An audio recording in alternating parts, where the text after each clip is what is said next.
எல்லாருக்கும் வணக்கம். சரியா நைட்டு ஒரு 7:30 8 மணி இருக்கும். ஆஃபீஸ் விட்டு ஆஃபீஸ்லேருந்து கீழே இறங்கி வந்துட்டு இருந்தேன் சென்னையில். ஒரு ஃபோன் கால் வந்துச்சு. என்னுடைய மச்சான் ஊர்லேருந்து கால் பண்ணாப்புல. கால் பண்ணி என்ன அப்படின்னு கேட்கவும், இந்த மாதிரி ஒரு ஒரு மிகப்பெரிய ஒரு ஐடியா ஒன்று வச்சுருக்கேன், ஒரு பிஸ்னஸ் ஐடியா ஒன்று வச்சுருக்கேன். நம்ம இதை பண்ணணும் அப்படின்னா கோடி கோடியாக கொட்டும். முன் வாசல் பின் வாசல் எல்லா வாசல்லையுமே லட்சுமி கடாட்சியமாக இருக்கும். அதனால வந்து நான் சொல்கிற இந்த பிஸ்னஸ் கான்செப்டை நம்ம செஞ்சுருவோம். செஞ்சோம்னா ரொம்ப பெரிய ஆளாக நம்ம வந்து ஹிட் ஆயிடலாம் அப்படிங்கிற மாதிரி சொன்னாப்புல. எனக்கு கொஞ்சம் ஃபினான்ஷியல் ப்ராப்ளம்ஸ்லாம் இருக்குன்னு அவனுக்கு தெரியும். ஸோ இதெல்லாம் அவன் மைண்டில் வச்சுட்டு ஆரம்பத்தில் இந்த மாதிரி பேச ஆரம்பித்தான். ஸோ ஒரு நாள் இல்லை, 2 நாள் இல்லை, ஒரு 3 நாள் 4 நாள் தொடர்ந்து எனக்கு கால் பண்ணி இதே மாதிரி சொல்லிக்கிட்டே இருந்தான். சரி, என்ன ஏதோ ஒன்று சொல்கிறானே, இவனை நம்பலாமா அப்படின்னு நம்ம யோசிச்சுட்டு இருக்கிற டயத்தில் வந்து ரொம்ப நம்புற மாதிரி பேசிட்டான். பேசி ஒரு ஒரு ஒரு இதில் லெவலுக்கு மேலே சொல்லணும்னா இது மிஸ்மெரிசம் சொல்லுவாங்கள்ல, அந்த மாதிரி வந்து என்னை பிரெயின் ஸ்டார்ம் பண்ணி என்னை சென்னையிலேருந்து நான் வேலை பார்க்குற கம்பெனியில் என்னை வேலையும் விட்டுட்டு வேற ஒரு ஊருக்கு, அதாவது ஈரோடுக்கு என்னை வர வச்சுட்டாங்க.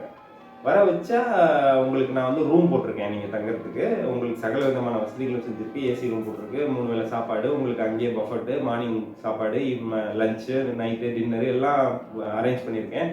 சகல விதமான வசதிகளோடு நீங்கள் இருக்கலாம்னு சொல்லி நான் பஸ்ஸில் வந்துக்கிட்டு இருக்கிறப்ப எனக்கு இந்த மாதிரி இன்ஃபர்மேஷன்ஸ்லாம் அவங்ககிட்ட இருந்து வருது. வரும்பொழுது எனக்கு என்னடான்னா, பரவாயில்ல, அப்போ ஏதோ நம்மளை இப்படின்லாம் ஏதோ ஒரு பெரிய லெவலில் வச்சிருக்கிறான் அப்படின்னா ஏதோ பெரிய பிஸ்னஸ் தான் பிளான் பண்ணியிருக்கான் போல் இருக்கு. நம்மளும் போய் பயங்கரமான ஒரு செட்டப் பண்ணிடலாம். ஏன்னா எனக்கு வந்து பேசுறது வந்து நல்லா வரும். ஸோ அதனால நம்மளை ஏதோ கம்பெனியில் ஏதோ மார்க்கெட்டிங், சேல்ஸ் அந்த மாதிரி அந்த பெரிய பிஸ்னஸில் நம்மளை ஆக்க போகிறான் போல் இருக்குங்கிற ஒரு எண்ணத்தோட நானும் வந்தேன். வந்த முதல் நாள் ஈரோடு பஸ் ஸ்டாண்டில் காலையில் 4 மணிக்கு இறங்கினேன். இறங்கி அவனுக்கு ஃபோன் அடிச்சு அவனோட ஃபோன் சுவிட்ச் ஆஃப். வந்து இறங்கிட்டோம், ஃபோன் சுவிட்ச் ஆஃபாக இருக்கே அப்படின்னு சொல்லி எனக்கு எக்ஸாக்டாக என்னோட மச்சானோட வீட்டுக்கு எப்படி போகணும் அப்படிங்கிறது தெரியாது. அன்னைக்கு கிட்டத்தட்ட ஒரு 3:45 மணி இருக்கும். 3:15 பஸ் ஸ்டாண்ட் பிளாட்ஃபார்மில் படுத்தேங்க.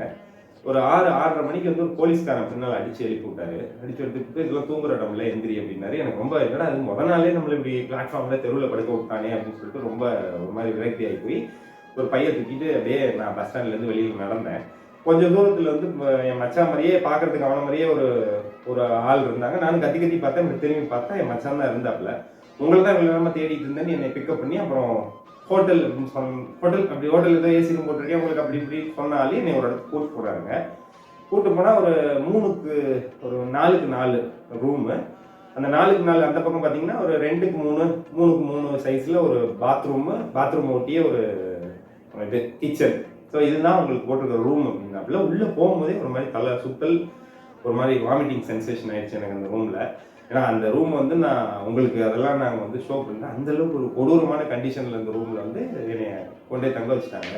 ஏன்னா ஏதோ வெளிநாட்டில் வந்து உங்களுக்கு அந்த வேலை இந்த வேலை வாங்கிக்கிறோம், அப்படி வேலை வாங்கிக்கிறோம்னு சொல்லி கூட்டிகிட்டு போய் கடைசியில் ஒட்டகத்து சாணியெல்லாம் விட்டுருவாங்க, அதை பண்ணிடுவாங்க இதை பண்ணிடுவாங்கிற மாதிரி நம்மளே என்னென்னமோ சொல்லி இருக்கிற வேலையை விட்டுட்டு கொண்டாடி பிள்ளைய விட்டுட்டு இவன் நம்பி நம்ம இங்கே வந்துட்டோமே, நம்ம என்ன செய்ய போகிறோங்கிற சிந்தனையே எனக்கு அந்த ரூமுக்குள்ளே வந்ததுக்கப்புறம் தான் எனக்கு தோணுச்சு.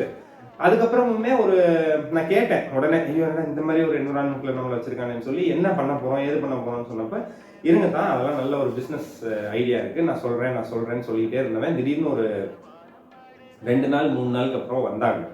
அது 2 நாள் 3 நாள் தான். எதை நான் இதுக்காக சொல்றேன்னா, 2 நாள் அவன் வரவே இல்லை நான் தங்கியிருந்ததுக்கு. 2 நாளா சாப்பிடல. அந்த 4க்கு 4 ரூம்ல ஒரு பாய் விரிச்சு, பாய் கூட இல்லை, ஒரு பிஞ்சு போன பாய், ஒரு நஞ்சு போன தலகாணி, ஒரு கிழிஞ்சு போன பெட்ஷீட்டு, இதை போத்தி நான் வந்து படுத்திருக்கேன். வந்தான் ஒரு 2 நாளுக்கு அப்புறம் வந்த உடனே எனக்கு ஒரு மாதிரி ஒரு பேஷண்ட்டு ரேஞ்சில் நான் இருந்தேன். ஸோ இவன்கிட்ட கேட்குறேன், நான் என்ன ஆச்சுடா, என்ன பிஸ்னஸ் பண்ண போகிறோம் அப்படின்னு கேட்டப்போ, என்னமோ உலகத்திலே யாரும் பண்ணாத ஒரு பிஸ்னஸ் ஐடியா மாதிரி யூடியூப்ல சேனல் ஆரம்பிக்கணும் அப்படின்னு சொன்னாங்க. எனக்கு அப்படியே ஒரு மாதிரி தலையெல்லாம் சுற்றி, இருக்கிற ப்ரெஷரு, 3 நாள் சாப்பிடல, பொண்டாட்டி பிள்ளைய விட்டு வந்திருக்கோம், இருக்கிற வேலையும் விட்டுட்டோம், எந்த வருமானத்துக்கும் வழி இல்லாமல் இவன் ஏதோ பிஸ்னஸ் பண்ணுவான்னு சொல்கிறானே அப்படிங்கிற ஒரு நம்பிக்கையில் வந்து இங்கே இறங்கினோம்னா, யூடியூப் சேனல் ஆரம்பிச்சு அதில் லட்சமாக கோடியாக சம்பாதிக்க போகிறோன்னு சொல்லவுமே எனக்கு ஒரு மாதிரி இந்த சினிமாலெல்லாம் அலை நிற்கிறது, கோயில் மணி அப்படியே நிற்கிறது, பறவை பறக்கிறது இப்படி நிற்கிற மாதிரி எனக்கா அப்படி சிம்டம்ஸ்லாம் மைண்டில் தோண ஆரம்பிச்சிச்சு. இப்போ கூட நான் ஒரு அரை மயக்கத்தில் தான் பேசிகிட்டு இருக்கேன். அந்த மாதிரி ஒரு கண்டிஷனில் வச்சுருக்கான் இப்போ நான் இருக்கிற ஊரில். ஏன்னா ஒரு என்ன சொல்கிறதுங்க, 4 நாள் 5 நாள் ஒருத்தர் சாப்பிடாம வெறும் தண்ணியை மட்டும் குடிச்சுக்கிட்டு ஏதாவது ஒரு வேலைக்கு 2 இட்லி 1.5 இட்லி இப்படி சாப்பிட்டுக்கிட்டு இப்படியே ஒரு மனுஷன் எவ்வளோ நாள் வாழ்க்கையை கடத்த முடியும்? ஸோ இது ஒரு லெவலுக்கு மேலே என்னால் வந்து இந்த இதை வந்து தாங்க முடியல. ஸோ தாங்க முடியாம நான் ஒரு சர்டைன் லெவலுக்கு மேல இந்த வீடியோ வந்து நம்ம எடுத்து போட்டு இவன்ட் இருந்து நம்ம எப்படியா தப்பிச்சிருவோம், நம்மளை வந்து ஏதோ என்னமோ கடத்தி வச்சு நம்மளை செய்யற மாதிரி அவன் பண்ணிட்டு இருக்கிறானே, நம்மள ஏதோ பண்ணிட போறான் அப்படிங்கிற மாதிரி ஒரு எண்ணத்துல தான் நான் இந்த வீடியோ பப்ளிஷ் பண்றேன்.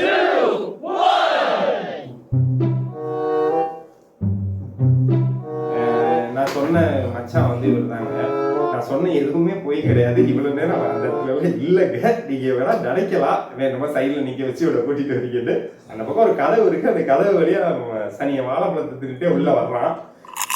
ஏன்னா இவர் தான் வந்து யூடியூப் சேனல் ஆரம்பிச்சிடலாம், வாங்க தான் கோடி கோடியாக சம்பாதிச்சிடலாம், லட்ச லட்சம் சம்பாதிக்கணும், 1 மில்லியன் சப்ஸ்கிரைபர் 2 மில்லியன் சப்ஸ்கிரைபர்னு ஒரு சேனல்லையும் எத்தனை லட்சம் சம்பாதிக்கிறாங்க, எத்தனை கோடி வருஷத்துக்கு சம்பாதிக்கிறாங்க, எப்படி எப்படிலாம் கார் வாங்குறாங்க, எப்படி எப்படிலாம் ஹோம் டூர் கட்டுறாங்க, என்னென்ன மாதிரி கான்செப்ட்ஸ், என்னென்ன மாதிரி டைட்டில், இல்லைதான் அதுக்கு எப்படி டிஸ்கிரிப்ஷன் போடணும், பல பயங்கரமா யோசிச்சு வச்சு ஏதோ என்னை கூப்பிட்டா மாதிரி இருந்துச்சு. அப்படிதான் தெரிஞ்சு யூடியூப்ல வீடியோ போடலாம், யூடியூப்ல வீடியோ போட்டா காசு சம்பாதிக்கலாம் அப்படிங்கிற ரெண்டே கான்செப்ட் தவிர இந்த நாய்க்கு எந்த கான்செப்டும் தெரியல.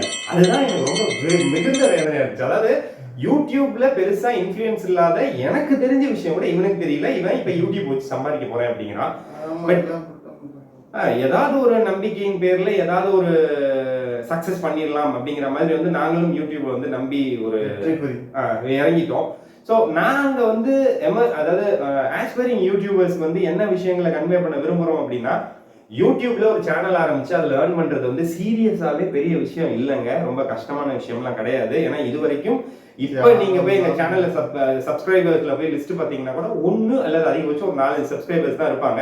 பட் எந்த நம்பிக்கையில யூடியூப்ல ரொம்ப ஈஸியாக சம்பாதிக்கலாம் அப்படின்னு நாங்கள் சொல்கிறோம் அப்படின்னா, ஒரு சில விஷயங்கள் அதாவது ஒரு 4-5 ஸ்டெப்ஸ் நீங்க ரொம்ப கீன் அண்ட் கிளியரா இருந்தீங்க அப்படின்னா 100% யூடியூப்ல வந்து ஃபிளாலெஸ்ஸா இன்கம் ஏர்ன் பண்ண முடியும். இது ஆஸ்பைரிங் அண்ட் யாரெல்லாம் யூடியூப்ல வந்து ஒரு சேனல் ஆரம்பிச்சு ஏர்ன் பண்ணணும், மோர் தென் ஏர்னிங்ஸ் யாரெல்லாம் ஒரு செலிபிரிட்டி லெவலுக்கு வரணும், ஒரு டிஜிட்டல் என்டர்பிரனர் ஆகணும், ஒரு டிஜிட்டல் செலிபிரிட்டி ஆகணும்னு ஆசைப்படுறீங்களோ அவங்க எல்லாருக்கும் நாங்க சொல்ற ஒரே விஷயம், நீங்க முதல்ல ஒரு சேனல் ஆரம்பிக்கிறதுக்கு நீங்க டெக்னிக்கலா இதை பண்ணுங்க, கோடிங்ல அதை பண்ணுங்க, டிஜிட்டல் இதை பண்ணுங்க, எஸ்இஓ பண்ணுங்க, சோஷியல் மீடியா பண்ணுங்க, எந்த ட்ரிக்குமே ட்ரிக் அண்ட் டெக்னிக்ஸ் சொல்லி தர அளவுக்கு நாங்க பெரிய ஆள் இல்லை. Very simple. உங்க சேனல்ல எதுவுமே இல்லைன்னா கூட மக்களை கவர் பண்ற மாதிரி ஒரு சின்ன ஸ்கிரிப்ட், ஒரு சின்ன கண்டென்ட், இந்த விஷயம் உங்க சேனல், அந்த சேனலுக்கு ஒரு பேரு, அதுக்கு ஒரு லோகோ, அந்த சேனல்ல மக்களை வசீகரம் பண்ற மாதிரி ஒரு 5 to 8 மினிட்ஸ்க்கு ஒரு கான்செப்ட், அந்த கான்செப்ட் 100% அதுல வர அந்த ஒரு 8 மினிட்ஸ் கான்செப்ட்ல ஒரு 2 நிமிஷம் சிந்திக்க வச்சிட முடியும், இல்ல சிரிக்க வச்சிட முடியும். இப்படி ஏதாவது ஒரு விஷயத்தை நீங்க பண்ணிட்டீங்கன்னா டெஃபினட்டா ஒன் ஃபைன் டேல நீங்க யூடியூப்ல ரீச் பண்ணலாம். அதுவும் இல்லாம நான் ஆஸ்பைரிங் யூடியூபர்ஸ்க்கு சொல்ற விஷயம் என்னன்னா, நான் நிறைய யூடியூபர்ஸ் கிட்ட வந்து சேனல் ஆரம்பிக்கிறதுக்கு முன்னாடி நாங்க டிஸ்கஸ் பண்ணோம், through the phone, over the phone and over through direct discussion எல்லாம் பண்ணோம். அவங்க சொன்ன விஷயங்கள் நிறைய யூடியூபர்ஸ் கான்செப்ட், ஸ்கிரிப்ட், கண்டென்ட் கரெக்டா இருந்தால் 30 ல இருந்து 60 டேஸ்க்குள்ள எல்லாம் மானிடைஸ் ஆயிடுச்சு, எங்களுக்கு பேமெண்டே 90 டேஸ்ல வந்துருச்சு, 4 மந்த்ஸ்லாம் சில்வர் பட்டன் வாங்கிட்டோம் அப்படின்னு ரியல் ப்ரூஃபா காமிக்கிறாங்க. அதனால இதெல்லாம் இன்னைக்கு 100% ப்ரூவன் ரெக்கார்ட்ஸா நம்ம பார்த்துட்டு இருக்கோம். ஸோ நாங்க சேனல் ஆரம்பிச்சோங்கிறதுக்காக எங்களுக்கு பாசிட்டிவா இருக்கணும் இந்த விஷயத்த சொல்லல. யாரெல்லாம் யூடியூப்ல சேனல் ஆரம்பிக்கணும், யாரெல்லாம் டிஜிட்டல் என்டர்பிரனரா மாறணும், யாரெல்லாம் ஆரம்பிக்க போறீங்க இந்த மாதிரி இருக்கீங்கன்னா, ஏன்னா இவன் மூஞ்சியை கூட பார்க்கறது எனக்கு பிடிக்கலங்க. ஏன்னா இந்த நாய் எனக்கு பண்ண வேலைக்கு இப்ப நான் என்ன முடிவு பண்ணிட்டேன்னா, வெறும் என்னுடைய சாம்சங் போனை அப்படி முன்னாடி வச்சுக்கிட்டு நானே வீடியோ எடுத்து நானே போட்டுடலாம், கான்செப்ட் ஆன் த கோல லைவ்ல கான்செப்ட் பண்ணலாம். இப்போ கொஞ்ச நேரத்துக்கு முன்னாடி நான் உங்கள்கிட்ட சொன்னேன் இல்லைங்க, கான்செப்டை கரெக்டா ஃபிக்ஸ் பண்ணிக்கங்க. அதே மாதிரி எங்களுடைய கான்செப்டையும் நாங்க ஓபனா ரிவீல் பண்ணிடுறோம். என்ன எங்க கான்செப்ட் அப்படின்னா, லைவ். நாங்க எடுக்கிற வீடியோல ரெக்கார்டட் செஷன்ல கட் மேக்ஸிமம் 90% கட் ஷாட்ஸ் இருக்காது. அப்படியே இருந்தாலும் ஏதாவது சும்மா அந்த ஜிகினா வேலை, ஜிஞ்சக் வேலை பண்றதுக்காக மட்டும்தான் கட் ஷாட்ஸ் இருக்கும். இப்போ உட்காருவோம், ஒரு கான்செப்ட் எடுப்போம், அந்த கான்செப்டை லைவ்ல எங்களுக்கு என்ன தோணுதோ அதை பத்தி மட்டும் தான் பேசுவோம். ஸோ எங்களுடைய சேனலோட நேம் வந்து ப்ளூபர்ஸ். ஸோ ப்ளூபர்ஸ் சேனல் வந்து நாங்க ஆரம்பிச்சிருக்கிற புது சேனல். இந்த சேனல் எங்களை கண்டிப்பா கை விட்டுறாது, கை கொடுக்கும். Not only for earning money, for earning more celebrity level, ஒரு அந்த பாப்புலாரிட்டி எல்லாம் ஏர்ன் பண்ணி கொடுக்குங்கிற நம்பிக்கையோட. ஆமா, ஆடி கார், BMW, ஹோம் டூர்லாம் அவர் காமிப்பாரு. அவர் இன்னும் பேசிட்டே போவாரு. அடுத்த வீடியோல அவர் ஆடி கார், ஜாகுவார்ல பேசுவாரு. பட் நான் சொல்ற விஷயம் வந்து, எங்களோட சேனல் நேம் வந்து ப்ளூபர்ஸ்.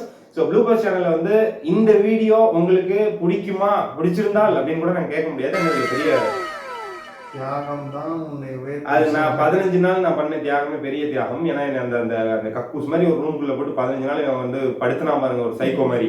அதுலேயே நான் பயந்துட்டேன். அந்த மாதிரி தியாகம்லாம் பண்ணி தான் இன்னைக்கு வந்து அந்த தியாகத்தெல்லாம் கடந்து தான் இன்னைக்கு நானே ஃபோன்லேயே வச்சு இந்த சேனல் ஆரம்பிச்சிட்டேன் உங்களை நம்பி. ஸோ இது பாருங்க, அந்த இது கூட போக விட மாட்டான் ஃப்ளோவில் கூட. ஃபைனலாக வந்து ப்ளூ பர்ஸ் சேனலில் வந்து சப்ஸ்கிரைப் பண்ணுங்க, ஷேர் பண்ணுங்க, மறந்துடாம பெல் பட்டனை ப்ரெஸ் பண்ணுங்க. ஆமாம், லைக்கும் பண்ணிடுங்க. சேனலில் கரெக்டாக எடுத்து கொடுக்குறேன். இந்த மாதிரி விஷயத்துக்கு தான் கூட வச்சிருக்கேன் இந்த பண்ணியை. ஸோ தேங்க்ஸ் ஃபார் வாட்சிங் திஸ் வீடியோ. தேங்க்ஸ் ஃபார் வாட்சிங்.